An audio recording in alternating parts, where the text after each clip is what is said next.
худалдааны компаниуд гадна сүлжээний маркетингийн лооврын компаниуд орж ирэн амар хэлбэр аргаар мөнгө олох хэрэгсэл болгон ард түмэн хэрэглэгчдийг ашиглаж байна гэж DXN компани Монгол дахь албан ёсны төлөөлөгч мэдгэж байна.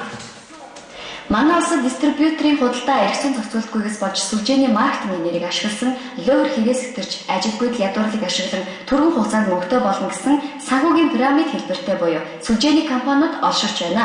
Хүн бүр богино хугацаанд хэлбэр аргаар баяжхыг хүсдэг. Тэгвэл энэ хүсэл дээр нь түшгэлсэн хуурамч сүлжээний гэх компаниудын гол хохирогчд нь оюутан залуус. Сүлжээний компанид элсэн орохдоо бүртгэлийн хураамж гэж 5-аас 10,000-д, зарим нь 100-аас 180 долларын хураамж өгöd түүнийг хэдэн сарын дараа хэд дахин нугаж авна. Мөн та араасаа 5-10 хүн элсүүлэлэг бүрийг хашиг олох магадлалтай гэж уран хосон үгээр арт иргэдийг хуурам хэлдэг байна. Мөн зөвхөн нийслэлчүүдийг төдийгүй хөдөө орон нутгийн иргэдийн тархийг угааж баггүй мөнгө олж авдаг гэх мэдээлэлч байх юм. Монгол дистрибьюторын худалдаа ерөөсөө эрх зүйн зохицуулалтанд ороогүй болоод сүлжээний маркетингийн нэрийг ашигласан олон төрлийн лооврууд бол үнэхээр хэрэг сэтэрч байгаа. Энийг бол одоо монголчууд одоо дундаас доош төвшний одоо манай Монголын иргэдийн одоо 80 орчим хувийнууд дундаас доош хүн амьдарч байна. Тайлбар эдгээр одоо иргэдийн амьдрал үнэхээр хүндээ тусч байна. За өнөөдөр энэ санхүүгийн лоовр гэдэг энэ зүйлэл урд нь ч явагдчихсан. Тэр нь юу гэхээр шин санаа гэдэг одоо төвөөс эхлээд хадлан зээлийн хошоодоо одоо бас ингээд үргэлжлүүлээд ингээ Монголын арт түмнийг мэдлэг мэдээлэл хамсыг нь ашиглаж одоо өнөөдөр нийгэмд амьдрал хүнд байна, ятуу байна.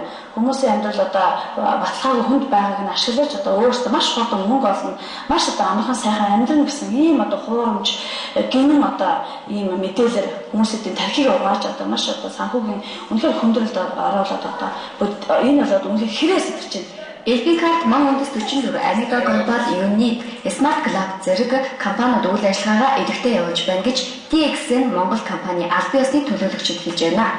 Тэгвэл манай улсад сүлжээний биш үндсэндээ хууль ёсоор үйл ажиллагаагаа явуулдаг DXN Монгол, Oriflame, Herbalife, NSB, Tenshi зэрэг компаниуд байдаг байна.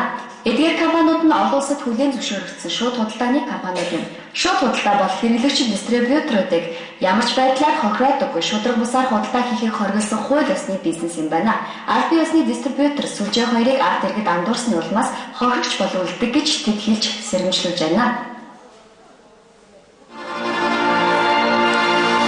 Сүлжээний нэрийг ашигласан лооврууд ихээр гарч ирж байна гэмээр хэлсэн юм аа. Нэр бүхий хэд хэдэн компани лоовр хийж байна гэж DXN компани дистрибьюторууд мэдэгджээ. Шууд худалдааны DXN Монгол компани дистрибьюторууд хууль ёсны ёс зүйтэй бизнес эрхлэгчид болохын хувьд өөрсдийнхөө иргэний үр нийгмийн хариуцлагаа ухамсарлаж шууд худалдаа гэж юу болох сүлжээний компаниудаас юугаар ялгаатай болох шууд худалдааны эрх зүйн зохицуулалтын ерхий хандлага нь ямар байгаа талаар лооврын шинжтэй компаниудын талаар мэдээлэл гаргуулсан энүүд сэрэмжлүүлэх хийх зорилгоор энэ удаагийн хэмжээ ба хурлыг зарласан байна. Монгол сүүлийн жилүүдэд Оросын албаны ёсны шууд худалдааны компаниудаас гадна олон зуун сүлжээний маркетингийн лооврын компаниуд орж ирсэн гэдгийг ч мөн тэд хүлээн зөвшөөрч байгаа юм аа. Дистрибьюторын худалдаа одоо хийж байгаа хүн болгоно л одоо манайхан бүгд л сүлжээний хийж байдаг. Гэтэл өнөөдөр манайд одоо сүлжээний гэдэг энэ загвараар явж байгаа зүйлүүд маань бүгд одоо хууль бус ийм одоо үйл ажиллагаа байдаг. За тэгвэл шууд худалдаа гэдэг энэ салбар манай Монголд бол үнэхээр хөгжөөд 4-5 жилийн нүүр үзэж байгаа ийм шинэ салбар байгаа. Тэгэхээр шууд худалдааг бас энэ сүлжээний бизнесээс ялгах салбар юм ойлголтуудыг өнөөдөр орчин бий та бүхэнд өгье. За нэгдүгээр ямар нэгэн одоо бараа бүтээгдэхүүн ажил үйлчлэл худалдан боловсон хувь хэмжээнээс нь одоо тухайн одоо шууд худалдааны худалдаа бол урамшуул болдог. Харин амар хэлбэр аргаар мөнгө олох сурталчилсан ийм компани байдаг шууд худалдаа. Шууд худалдаа бол хэрэглэгчид дистрибьюторуудыг ямар ч байдлаар хохироодоггүй бөгөөд шудраг бусаар худалдаа хийхийг хориглосон олон улсын шууд худалдааны ёс зүйн код хэмээх эрх зүйн бичиг баримтын үндсэн дээр үйл ажиллагаагаа явуулдаг хууль ёсны бизнес гэж тайлбарлаа. За хэрэглэгчид шууд худалдааны компаниудыг хууль бус ёс зүйгүй сүлжээний компанитай андуурдаг явдал хийх юм байгаа гинэ. Олон улсад хүлээн зөвшөөрөгдсөн шууд худалдааны компаниудаас Монголд ихэд DXN, Oriflame, Herbalife, NSB, Tenshi зэрэг компани үйл ажиллагаагаа дистрибьюторын худалдааны зарчмаар явуулж байгаа бол олон улсад хуулиар хориглосон санхүүгийн пирамидын компаниудын шинжтэйгээр элбийн карт буюу Red Transment Team, за Мон үндэс 44, Бат боломж, Amiga Global сүлжээ, Unit сүлжээ, TVI Express сүлжээ, Star Work Market сүлжээ, Smart Club сүлжээ гэх мэт олон сүлжээ байгааг эдгээр хүмүүс тайлбарлан хэллээ. Тэд нэгдснээр бизнесийнхээ нэр хүндийг сэргээж тэгснээр өргөн олон дундах Сүлжээний бизнесийн тухай дашаа ойлголтыг залруулах юм байна. За хэрэглэгч дистрибьюторуудын эрх ашиг хамгаалах эрхцэн орчин бүрдүүлэх, пирамидын эсрэг хуулийн төслийг боловсруулах, хууль тогтоох байгууллагад хөргүүлэх ач холбогдолтой гэж уриалгатаа дурджээ. За мөн Монголын нийт ард түмэндээ сүлжээний бизнесийн нэрийг барьсан эдгээр компаниудын үйл ажиллагаанд татагтан орж эсэхгүй байхыг уриалж байна. Ингэснээр хэрэглэгчид эдгэрэн мөнгө санхүүгээрээ хохирохгүй байх, шудраг ус худалдаа эрхэлдэг лөөрчин залтнуудын үйл ажиллагааг өөгшүүлэхгүй хязгаарлах ач холбогдолтой гэж DXN Монгол компани дистрибьюторууд хэллээ. Хөгжлийн бэрхшээлтэй эргээд өөрсдөө ажлын байр гаргаж үйлдвэрлэл явуулахаар Монгол дистрибьюторын худалдаа эрх зүйн зохицуулалтгүйгээс болж сүлжээний маркетингийн нэрийг ашигласан луйврууд хэрэгс хэтэрч ажилгүйд ядуурлыг ашиглан төрийн хугацаанд мөнгөтэй болно гэсэн санхүүгийн пирамидын хэлбэртэй компаниуд олширч байна. Өмнө нь ийм төрлийн луйврууд олон аргаараа бий болж олон мянган хүнийг төөрөгдүүлэн хохироож байсныг үзэгч та бүхэн сайн мэдэж байгаа. Тухайлбал шин санаа төгсөглөд хадгаламж зээлийн хоршоодын луйврууд хүртэл олон гаруй луйврын компаниуд ажиллаж давхурсаар ирсэн.